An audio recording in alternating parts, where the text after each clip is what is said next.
The Silk Road begins in Chang'an. To the west lie Persia and Rome, and to the south, India. If you continue eastwards, you eventually come to Korea and Japan.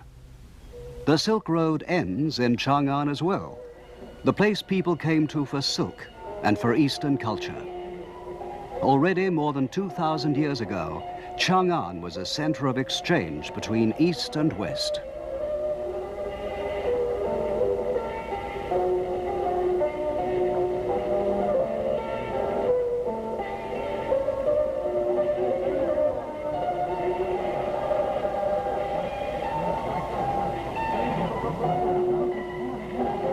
Our Silk Road expedition was a joint effort made up of people from NHK, the Japan Broadcasting Corporation, and from CCTV, China Central Television.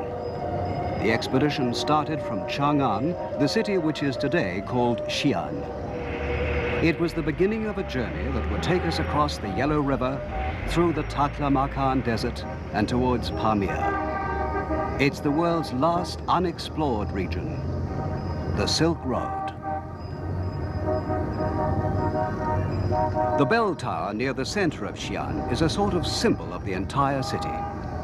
This was the center of Chang'an, which was the capital of China during the Han and Tang dynasties, and which flourished as the terminus of the Silk Road. During the Tang dynasty, Chang'an was a splendid city, about 9 kilometers or 5 miles square. It was about twice the size of the present city of Xi'an. The Tang Imperial Palace stood where the bell tower now stands, a very impressive building centered on the Imperial Council Hall. Directly in front of the Council Hall lay a great avenue, 150 meters wide or 500 feet, called Tu Chua Avenue.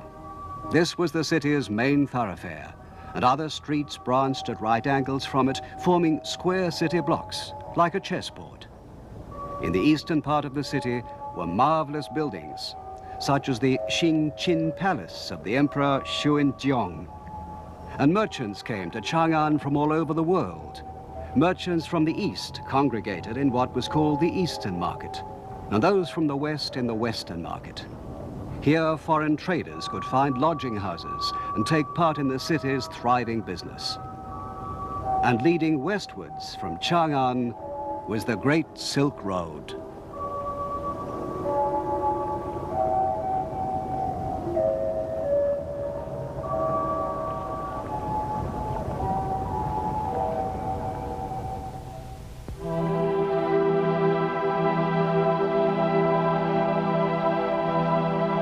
Whenever we think of China, we think of the Great Wall.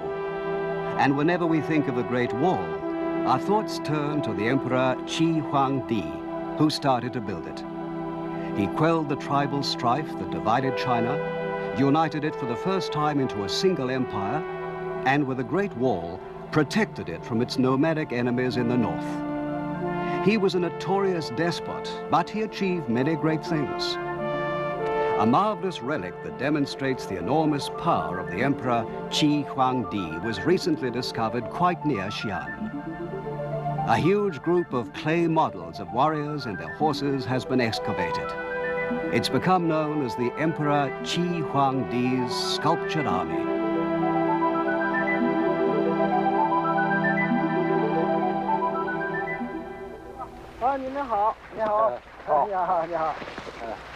Yeah, 对不起啊。啊。杨さんというのはどの人ですか？哪个是姓杨的？啊，他就是这个。咱们那个です。この人が楊さんですか？哎。あ、こんにちは。你好。你好、你好。ああ。楊さんが秦の始皇帝の兵馬俑を発見されたそうですね。就说你发现了秦坑是吗？哎。 毛主席啊，在这个龙泉基建尤其的水利基建方啊，我们这个临潼县呀、盐寨公社下伙这个大队西洋生产队，在这个水利建设上大井这个达到这个4.5米左右发现这个秦俑ああ、タンス。我が人民公社の社員たちはですね、糸を掘るとき、糸を掘るとき、地下4メートルの深さのところですね、新の黑白ヨコを発見しました。それだけ立派なものを発見されたから、今英雄ですね。你发现了这么一个重大的发现呀，你是一个英雄啊。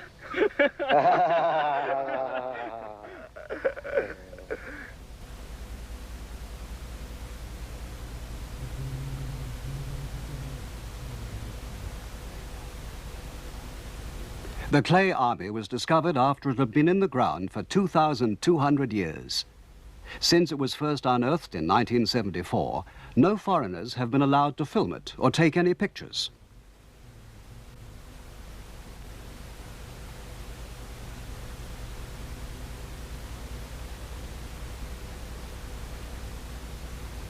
The joint Chinese-Japanese expedition was the first television team allowed to cover the sculptured army, the greatest archaeological discovery of the 20th century. During the years since the discovery was first made, more than 600 life-sized figures of soldiers and horses have been found.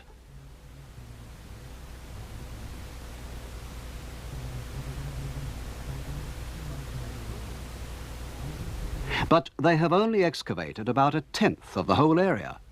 When they've all been uncovered, it's expected there'll be more than 6,000 figures.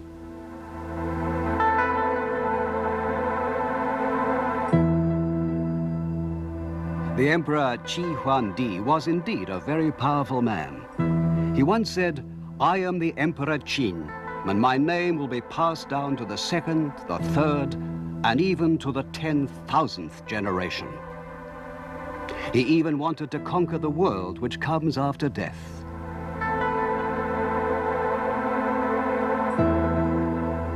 He built a sort of tomb palace underground where he'd live after his death and place soldiers at its four corners like an imperial guard.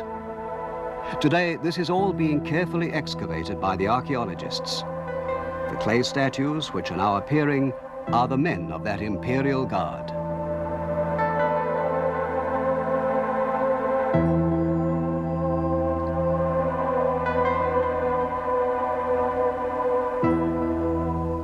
In the famous Chinese history book called the Chronicles, the underground palace is described like this. When the Emperor Qi Huangdi took power, he had a tomb constructed using 700,000 convicts as labor. In it, he placed a golden throne and an observation tower with 100 officials and military officers. He had a special system invented that would shoot arrows to kill anyone that might try to dig up the palace.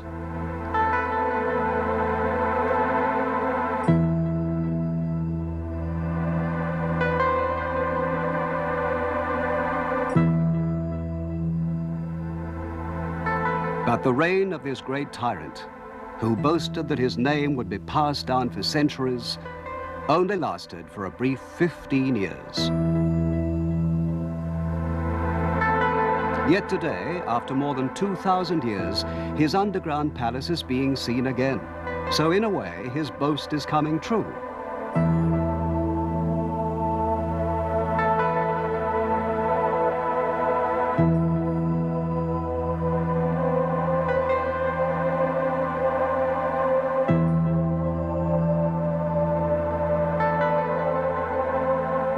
The archaeologist in charge told us that to complete the excavation will take about another 20 years of work.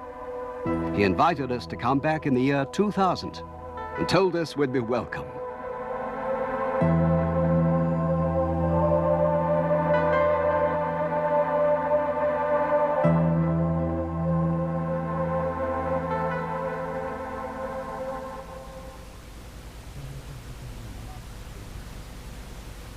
About 60 kilometers, or 40 miles west of Xi'an, there's a group of what look like small hills.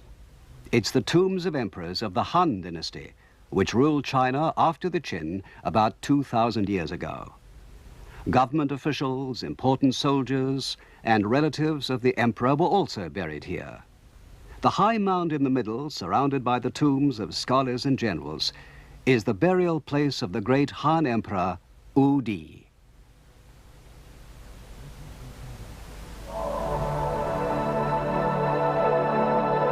It's about 46 meters high, or 150 feet, and about 230 meters wide at the base, or 250 yards. So it's comparable with the Great Pyramid of Egypt. The Emperor Wu Di was master of China, and to help him conquer the Xiongnu to the north, probably the ancestors of the Huns, he decided he ought to make a military alliance with a country to the west called Yuezhi.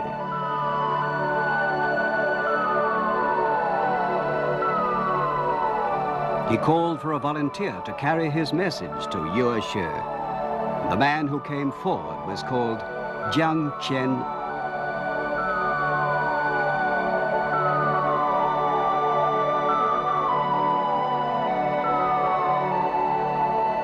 Jiang Qian set out towards the west with a guide called Gan Fu and about 100 companions.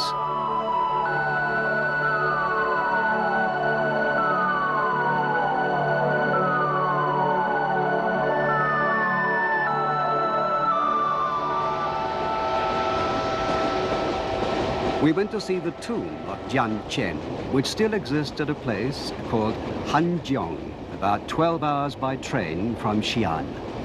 We were the first expedition of foreigners ever to visit the tomb.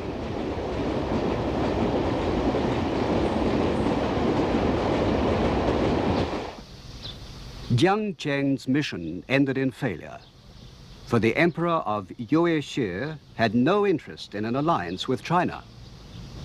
Jiang's journey took him 13 years, and he was twice taken prisoner by the Huns. All of his followers were lost, and when he finally returned to Chang'an, he only had Gan Fu with him, and they were both in a miserable state.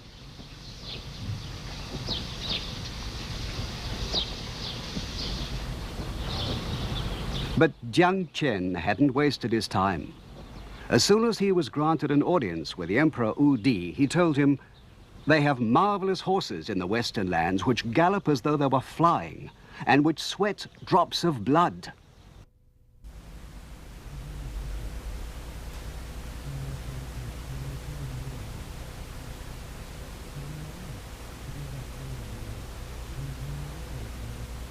This is the Maoling Museum, near the tomb of the Emperor Wu Di.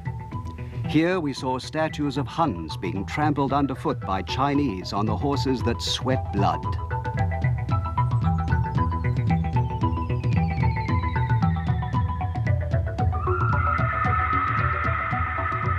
Their hands grasp the air uselessly, and the horse whinnies triumphantly.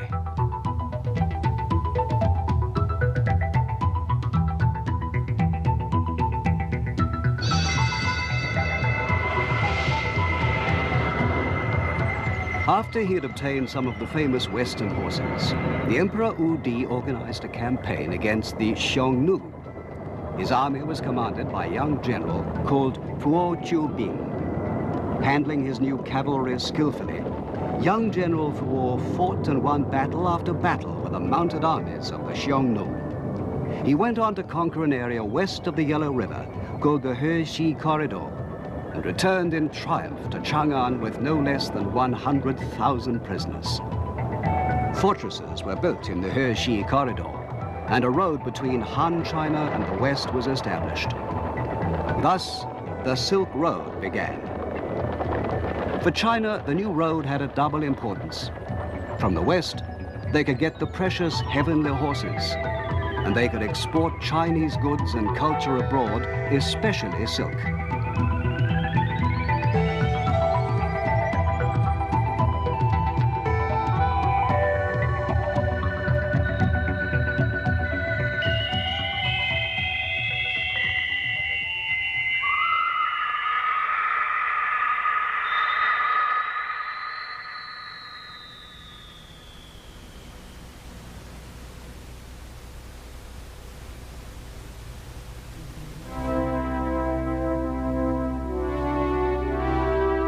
"50 miles west of Xi'an lies the largest tomb in China, perhaps the largest tomb in the world.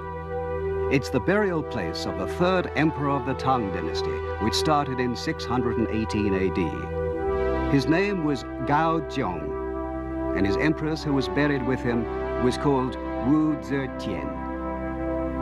Wu Zetian, who ruled alone for 50 years after the death of her husband, was the only empress in the entire history of China. During her reign, China flourished, and its capital, Chang'an, became the biggest and busiest city in the world, with a population of more than 1 million people. The Tang dynasty was the greatest dynasty in all China's history, the flower of the dynasties. The capital, Chang'an, was a veritable peony blossom, and the empress, Wu Zetian, was like the queen bee among its petals. This tomb, called Quanling, was built into a mountain 1,048 meters high, or 3,000 feet, and it represents a peak in China's history. Soon they'll start to excavate it properly.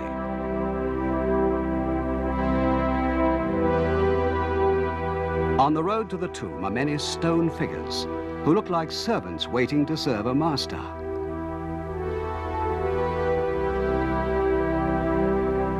These 10 figures are each 4.5 meters tall, or 15 feet, and they represent well-known military and civilian officials who served the Emperor Gao Zhong. They're realistically carved, and they're believed to have been sculptured from life.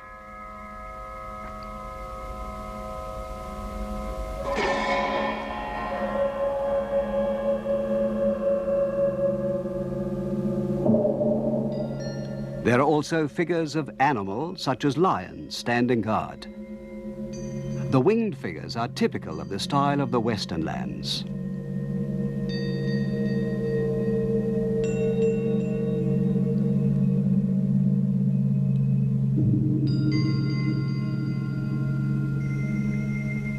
These are figures of the foreign ambassadors who attended the funeral of Gao Zhong and who even helped to build the tomb. Altogether, 61 kings, members of royal families, or ambassadors from different countries attended the funeral. These clothes, with tight sleeves and a wide hem, are from the north, so you can see it's a group of foreigners. They're wearing belts and have swords slung at the side, but they're holding their hands in front of their chests in Chinese style. At one time, you could read which country they came from and their rank written on the back of each figure, but the characters wore away long ago. But why have the hands and heads been removed? This is still a puzzle. That great funeral, held almost 1,300 years ago, and yet attended by representatives of 61 countries, shows how important China and its capital of Chang'an were in those days.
Silk is one of the most important features of Chinese civilization, and its culture is believed to have started more than 3,000 years ago. Several hundred years later, there were already characters in the written language for mulberry, thread, and silk.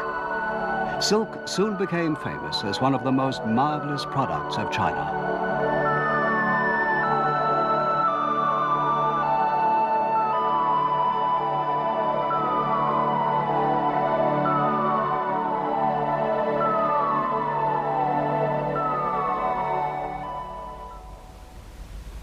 This is the tomb of Princess Yong Tai, near the Chunling Mound. As you pass along the underground passage, 90 meters long or 82 yards, you can see pictures of ladies of the Tang court painted on both walls.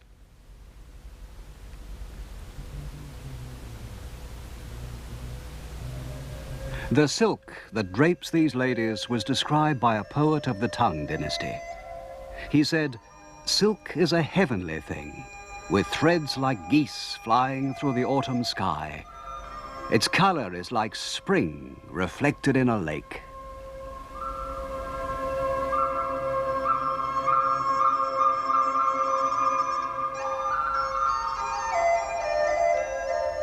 These ladies are playing with flowers in a garden.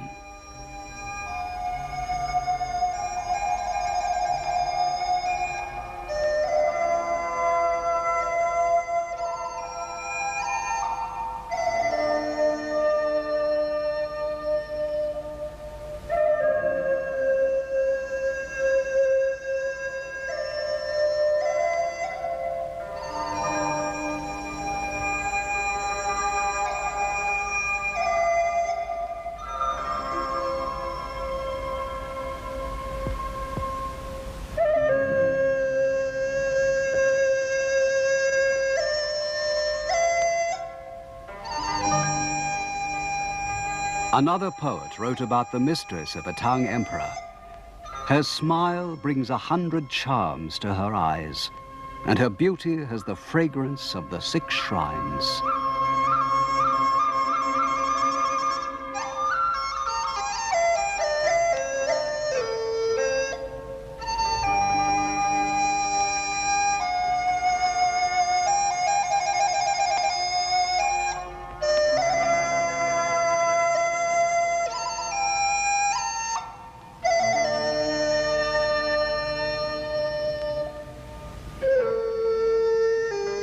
When she bathes in the pond, her servants are struck dumb by her beauty.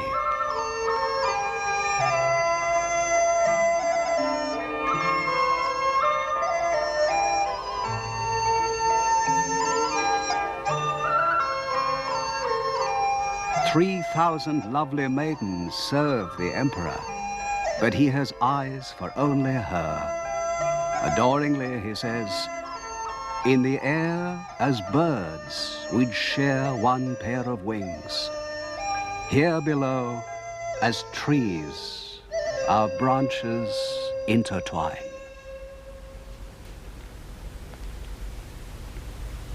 This wall dates only from the Ming dynasty, but 700 or 800 years before it was built, the Tang city was 8 times as big and measured 10 kilometers by 8 kilometers, or 6 miles by 5 miles.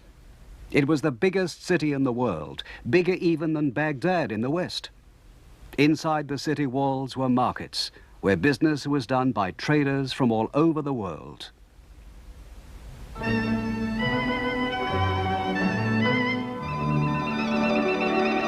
The Western Market was the place where the merchants of the Silk Road gathered to buy and sell.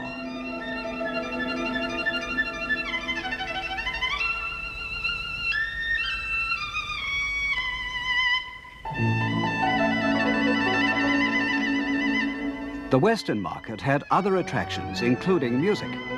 Entertainment was provided by the hospitable Chinese for the merchants who had endured the hardships of the Silk Road.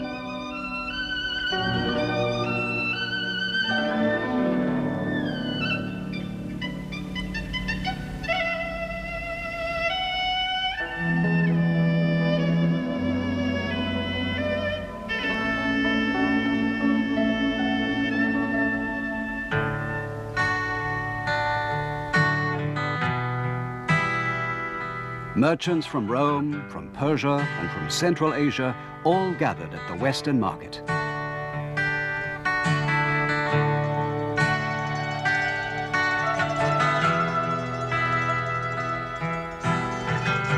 Above all else, what they wanted to buy was silk.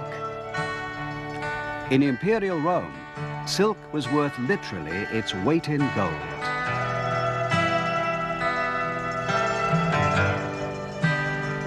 Objects that show how international Chang'an was have often been excavated in Xi'an.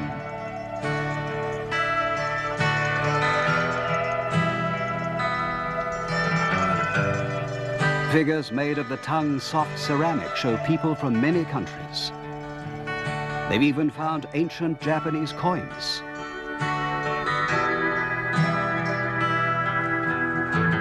Driving these camels are people from the north with their high boots.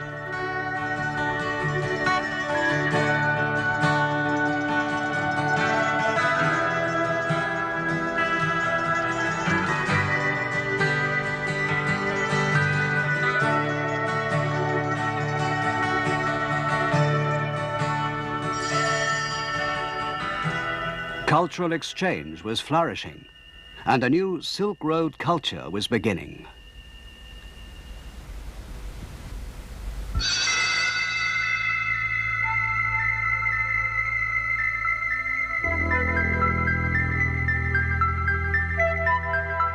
Along the road, in both directions, camels were traveling, carrying civilization to the east and to the west.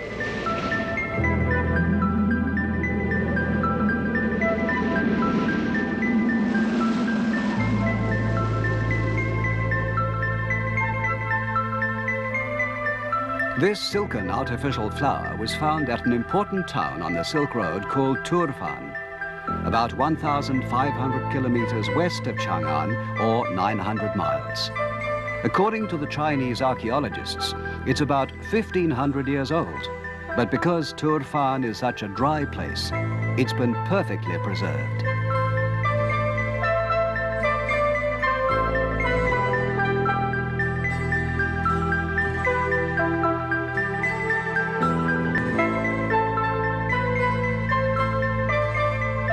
Here, a wolf is attacking a traveler on the Silk Road. The Taklamakan Desert, where this was found, is known as a place where the only milestones are the whitened bones of the dead.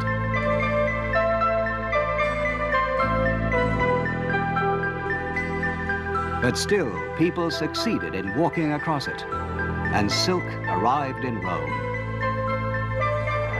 This is an oasis on the southern route of the Silk Road, through a country called He Tan. Here, the British explorer Stein discovered a famous painting. In He Tien, they had no silkworms, so the king asked his bride, a Chinese princess, to bring some cocoons with her when she came to marry him. The export of silkworms was forbidden, of course, but the princess succeeded in smuggling a few through.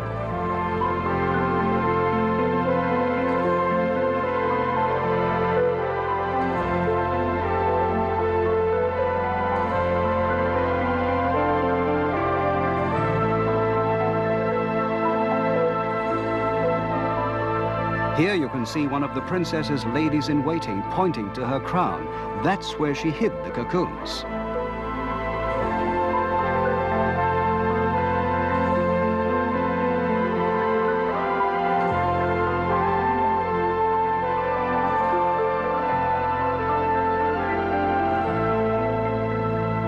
Eventually, the silk crossed the mountains of Pamir, the deserts of Arabia, and arrived in distant Rome.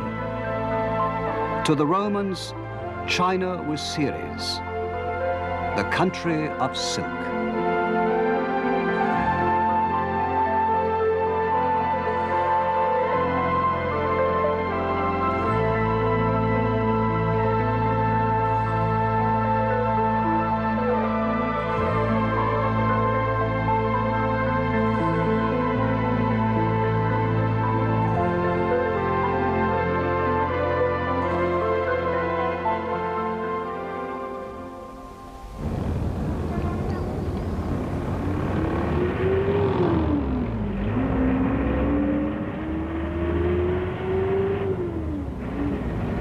The city of Xi'an is in China's Shanxi province. It has a population of 2.5 million, about twice as many as in ancient Chang'an.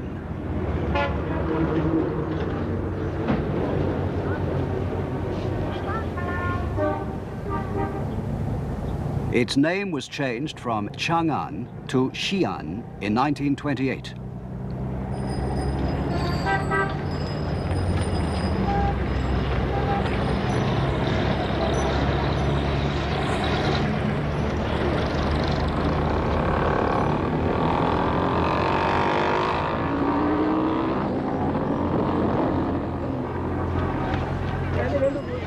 We wanted to see what was left in today's city of ancient Chang'an, the capital of 11 Chinese emperors long ago. We were looking especially for evidence of the cosmopolitan culture that came to Chang'an in exchange for its precious silk.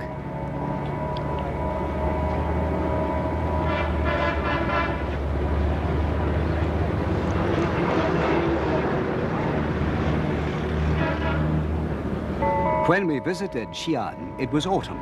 The city was bustling with celebrations for the 30th anniversary of the founding of modern China.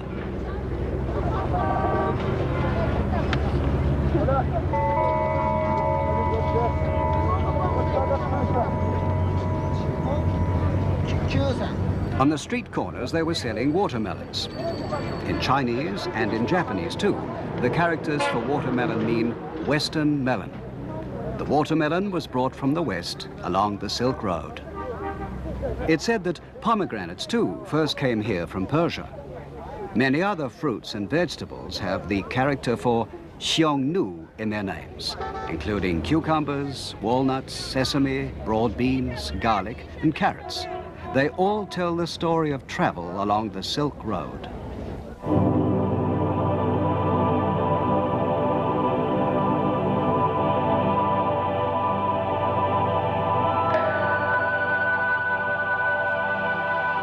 All kinds of new entertainments were also brought for the people of Chang'an.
Here's a picture of a polo match that was painted in the Tang dynasty. Polo, which originally comes from Persia, was the favorite game of the Emperor Xuanzong and was very popular among the aristocrats of Chang'an.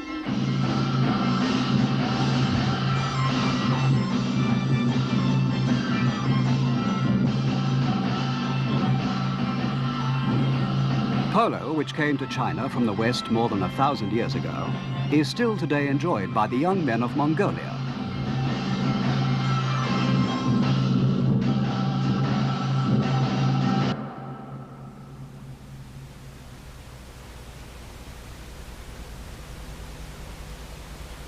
People traveling along the Silk Road also brought their religions with them.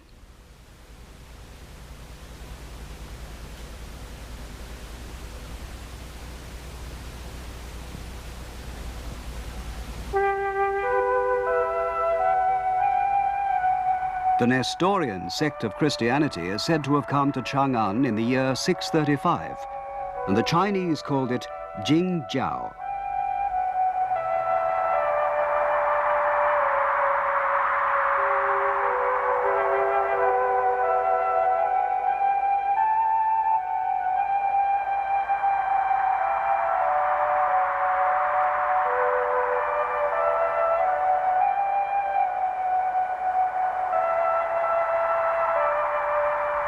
Jingjiao spread quickly in Chang'an, and this great memorial was set up to record its arrival.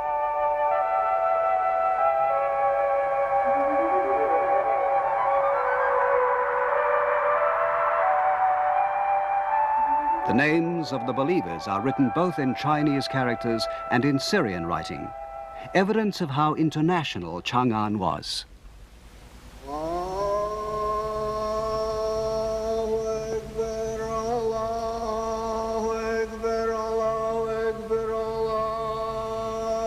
While we were in Xi'an in 1979, Islam was big news all over the world. But Islam has been here for many years. We visited the famous mosque called Qingjiansu.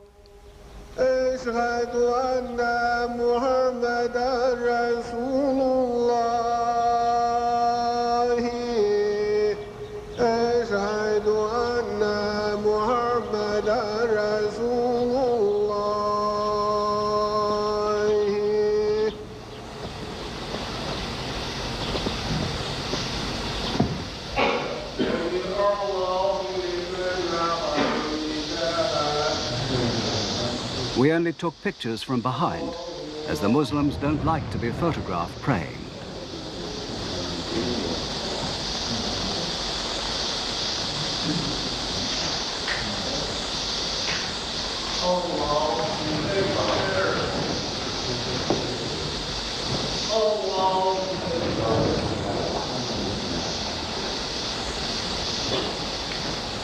Muslims face Mecca 5 times every day in prayer. They wash themselves with water every time they pray. Twice a year, Qingjiansu is filled with Muslims attending annual festivals.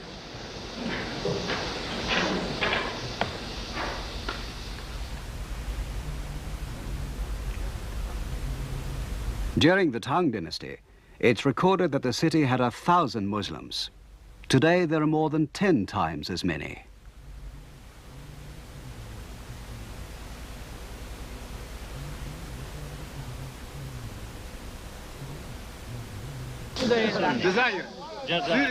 Here we are with some new foreign friends from China, Algeria, and Syria.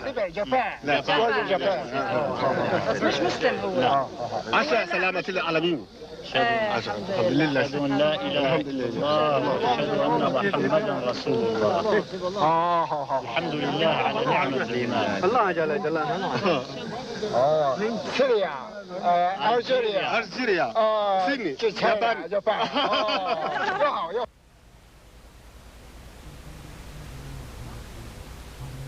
But nothing influenced China as much as another religion that arrived on the Silk Road, Buddhism.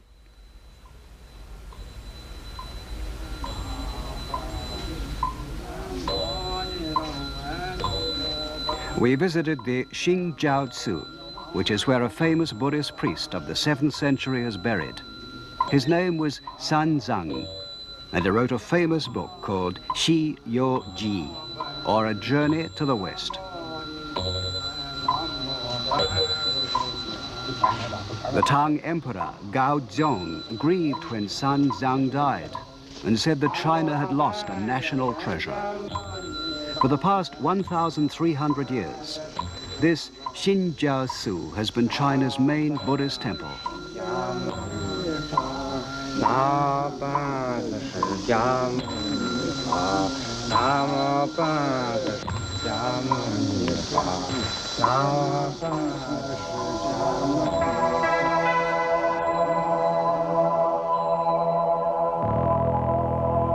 His main claim to fame is that he traveled all the way to India. In those days, it must have seemed like the end of the earth, to bring back Buddhist scriptures.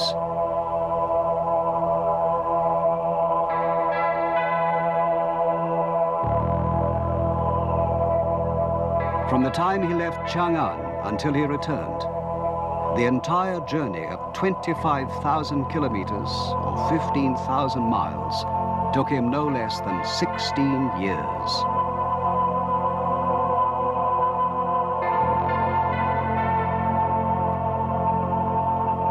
He brought back 657 rolls of Buddhist sutras from India, and it took 24 horses to carry them all. As soon as he'd returned to China, he started the immense job of translating them all into Chinese. The influence Sanzang's journey had on China is incalculable, and what he accomplished, he did as a pioneer on the Silk Road.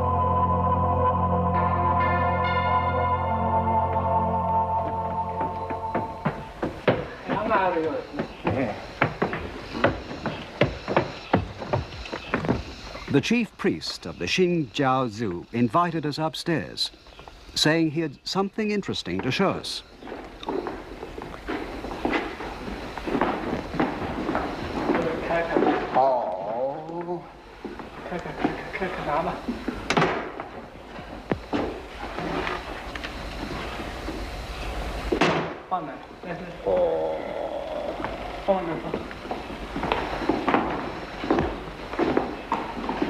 Many Buddhist documents are preserved here, as you would expect.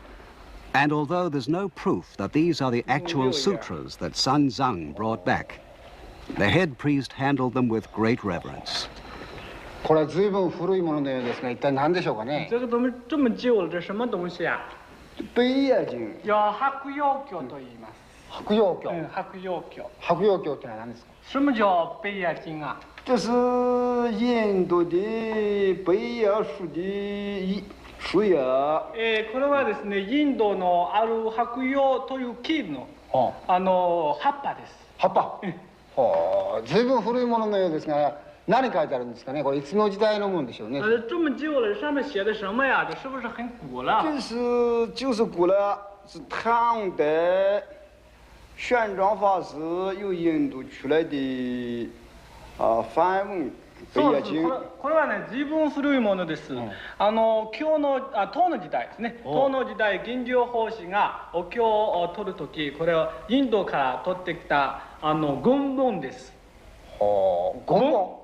文語です。文語です。違いました。どうもすみません。これそうすると素晴らしい宝。Even in communist China, these items of Buddhist culture brought from the West are protected and preserved.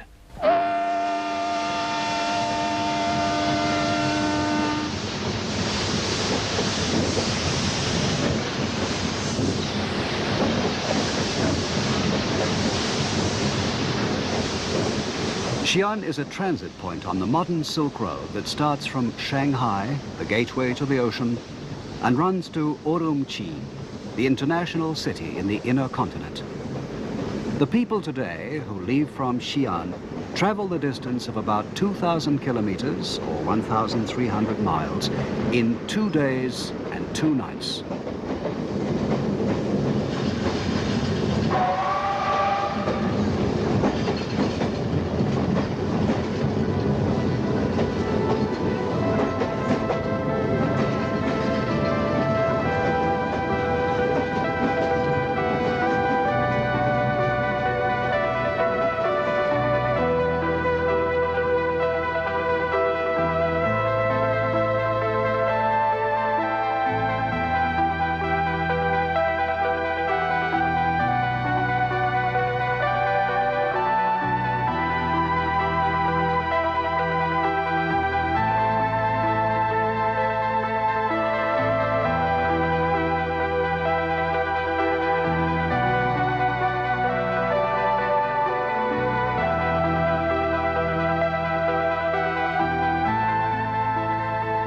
The river Weishui flows through the northwestern suburbs of Xi'an. When people set off westwards along the Silk Road, this is where their friends and relations would see them off.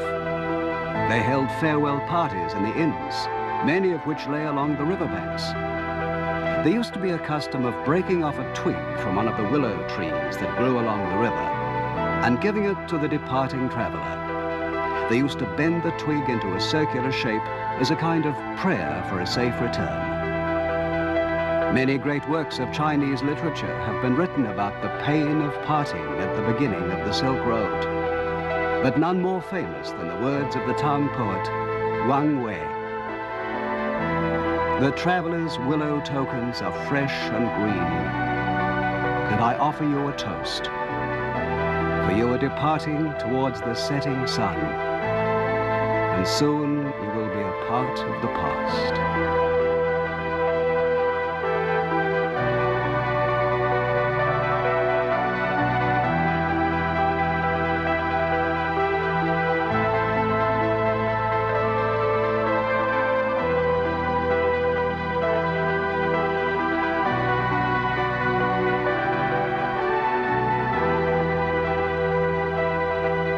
We bade farewell to our hosts in Xi'an and departed across the river for Donghuang, for the Taklamakan Desert, and for lands unknown.